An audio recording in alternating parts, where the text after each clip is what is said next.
twagarutse kugira ngo tubagezeho amakuru buri gihe tuza tuje kuvuguruza ibinyoma cyangwa se inkuru mpimbano ziba zakozwe n'ibinyamakuru by'imizindaro bya leta ya Kigali, hagamijwe no kugira ngo tubwire abantu ukuri kw'ibintu biri kuba cyangwa se ibyabaye niba ari ibyabaye.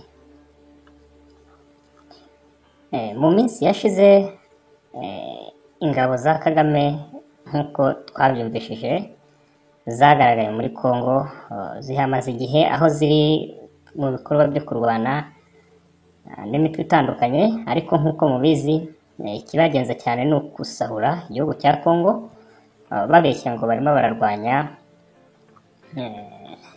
imitwe irwanya leta y'u Rwanda harimo na FDLR.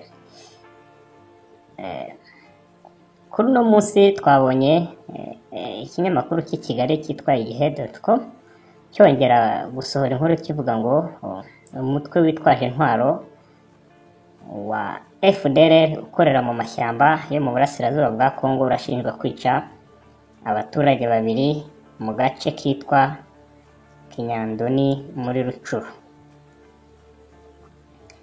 Aha ikintu twababwira ni uko ibi byose baba bavuga ni abaturage ahubwo baba bishwe n'ingabo za RDF, ni ukuvuga ingabo z'igisirikare cya Kagame. Murabizi ko twebwe ntitujya tuvuga cy'u Rwanda kuko nta nyungu n'imwe z'igihugu kiriya gisirikare kibereyeho ku nyungu z'umuntu umwe gusa. Kuri ino nkuru yo ku gihe.com mbere yuko tubagezaho amakuru arambuye amwe namwe yerekana ubwicanyi ziriya ngabo ziri gukorera hariya Rucuru, ndavuga ingabo za Kagame, ivuga ko byabaye mu ijoro ryo kuwa gatanu rishyira kuwa gatandatu, ejo hashize tariki ya 23 Gicurasi. Abishwe ni urubyiruko rwahitanywe n'amasasu babarasheho ubwo urwo rubyiruko rwari mu bikorwa byo kwicungira umutekano nk'uko sosiyete sivile muri iyo Kivu y'Amajyaruguru yabivuze. Kandi bakomeza bavuga ko ngo ibyo byateye uburakari abaturage bo muri ako gace bakajya gusenya ibiro by'ubuyobozi bwabo, cyane ko byumvikana ko nyine ngo nta ngabo za leta zihari ngo zibacungire umutekano. Aha twabwira ko ingabo za leta zihari ni izo za RDF, ni kurya bambara imyenda ya Congo bakagenda mu ngabo za Congo nyine bakoherezwa mu duce utwo n'utwo, ari ingabo za RDF zitwa ngo n'iz'igihugu zigiye gucunga umutekano, aho kugira ngo zigereyo zicunge umutekano ahubwo zikawangiza. Kugira ngo tubashe kubumvisha bimwe mu bintu bikomeye kandi bifite proof byabereye hariya i Rucuro bikozwe n'ingabo za Kagame kandi by'ubugome by'ubwicanyi biza risanga n'iki ngiki bakoze ariko bakaba bari kukitirira FDLR. Ikinyamakuru Jambo News ku itariki ya 14 kivuga ko muri Nord Kivu mu gitondo cyo ku itariki ya 13 z'ukwa kane ingabo za RDF zateye mu nkambi zihica abantu benshi cyane, harimo impunzi nyinshi z'abanyarwanda n'abanyekongo muri ako gace, abenshi baharijwe no kwimuka kubera intambara. Bakaba baraje aho mu gace ka Kazaro muri groupement ya Tongo, aho ni muri Nord Kivu. Izo ngabo za RDF zikaba zari zabonywe n'abantu batandukanye muri Rucuru mu gace ka Kahunga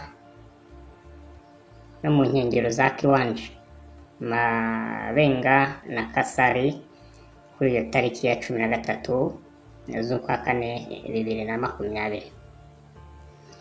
Umwe mu banyamuryango ba Association y'abagore b'abanyarwanda b'impunzi, association yitwa Aferwar bita Honorine, avugana n'ikinyamakuru Jambo News, yabwiye iki kinyamakuru ko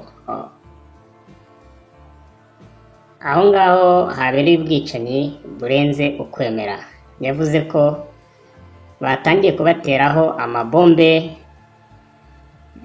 aturutse mu byerekezo byose ku buryo batabashaga kumenya aho guhungira. Yongeyeho ko bazi neza ko haguye abantu benshi cyane.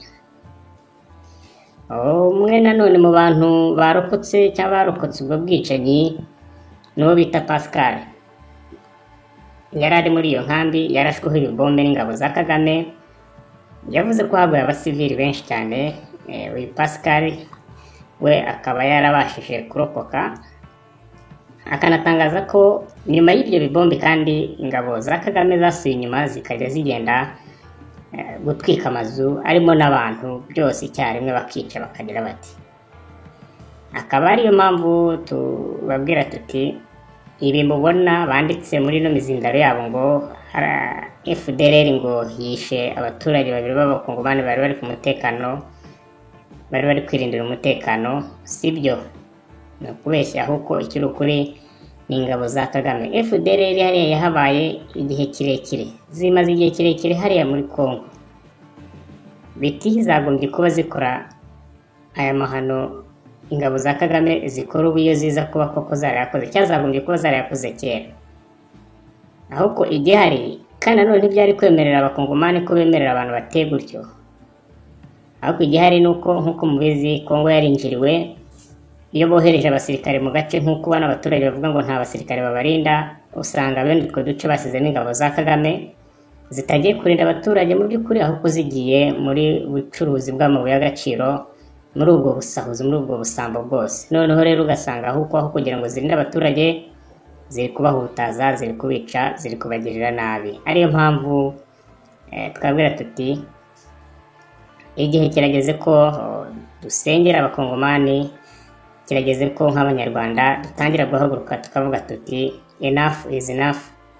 No mwicanyi aho yatwiciye turamurambiwe, aho yiciye abantu bacu turamurambiwe. Enough is enough kongera kuba ingaruzwa muheto, enough is enough kongera kubacishwa ha, enough is enough kongera guceceka ibibi biba tubireba. Nkuko twigeze kubibabwira, muri no minsi ingabo za RDF ziri mu kariya gace aho ziri kurwana n'ingabo za FDLR, baragira ngo barebe ko bakwica umuyobozi wabo, ariko mu by'ukuri magingo aya ntabwo ngo biboroheye. Ubu inkuru zituruka hariya muri Kongo zivuga ko ubu yewe ngo bitewe n'uburyo ki ingabo z'u Rwanda ziri kuhakubitirwa, kandi ngo tubibutse ko abagiyeyo ni special forces, ni ukuvuga bariya bagiye bafata imyitozo yihariye cyane, ngo bakubiswe na FDLR ku rwego noneho na leta ya Kigali, ni ukuvuga Kagame yabuze uburyo ki ajya gucyura inkomere ziwe. Ubu ni ukuvuga ngo abo bana b'u Rwanda nabo bagiye gupfirayo, kuko niba atagiye kubacyura bitinde biherere ubundi FDLR nabo izabageraho. Bagiye bayisanga bagira ngo babaraseho, basanga FDLR irabiteguye irabakubita. Inkuru zivuga ko ni mwari amashyamba ya Kongo mo hagati neza ku buryo aho hantu bakubitiwe ngo nta n'indege yapfa kuhagera, kuko ngo n'abakora bavuga ko nk'uko bitangazwa na Radio Iteme, ni ukuvuga uriya Jean Paul Turayishimye, nuko ngo aho hantu ngo n'indege kuba yahagera bigoranye cyane. Indege kuhagera ngo biragoranye cyane ku rwego mbega i Kigali babuze icyo bakora, bafata umwanzuro wo kuba bicecekeye. Ni ukuvuga ngo izo nkomere upfa pfe ukirakire ntibyoroshye. Twabwira ko kandi mu minsi yashize nk'uko twabivuze, mu basirikare bagiye bapfira harimo n'abasirikare b'abofisiye. Nta kuntu ari ikintu cyiza rero ku gisirikare kivuga ko ngo gikomeye, ngo cyitoje cyane.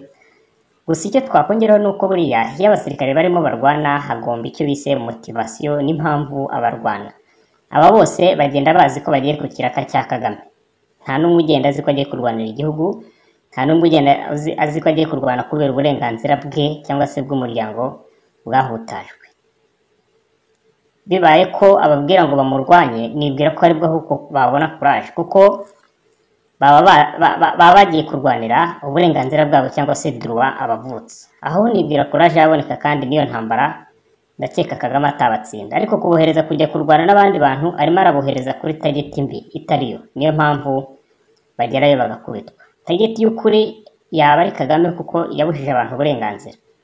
Abo basirikare ibyo bamubona kandi bamurwanya bivuye inyuma, aramutse abaye bakuye inkota ku gikanu cyane ko yayisizeho.